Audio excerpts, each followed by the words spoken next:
จิตตะเพียบในอุตสา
ช่างทำล้อ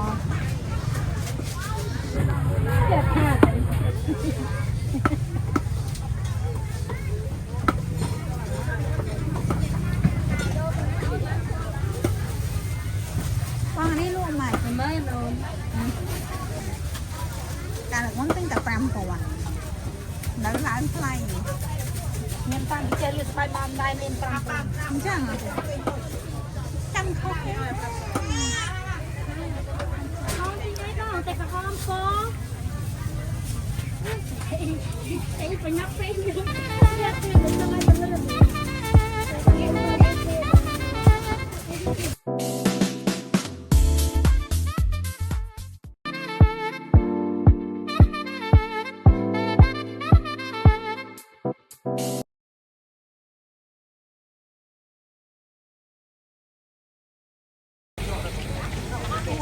มาทำที่ผักน้ำเป้จากม้าลูกเป้อะไรดอกเลยเกลือดอ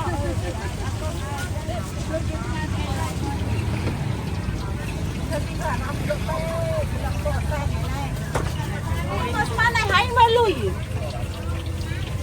มันกับเครื่องหูซ่าเครื่องอะไรเงี้ยแต่กันมันก็เครื่องละเปล่าไงโจ้ละเงี้ยเลยไม่แซ่เราไปทับทรายฟังมันที่ทรายแกทำไม่ไปทอดที่กระถางสะอาด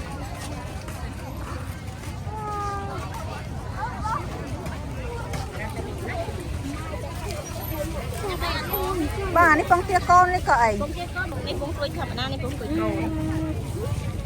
อ่ะทำอะไรแม่นี่ก้อนปรามบ่นี่ก้อนในปองเป็นไอ้แกนอ่ะไม่ยังอยากทำอะไรอันนี้ปองเตี้ยก้อนนี่อาเป้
ก็สร้างอ่อน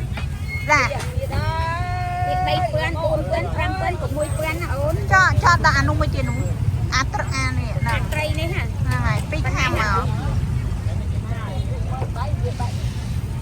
บ้าไม้แฮมกับปื้นในทางมุกครั้งมั้งโอ้จำชื่อนึกมาเพราะมาคือจะยกไอ้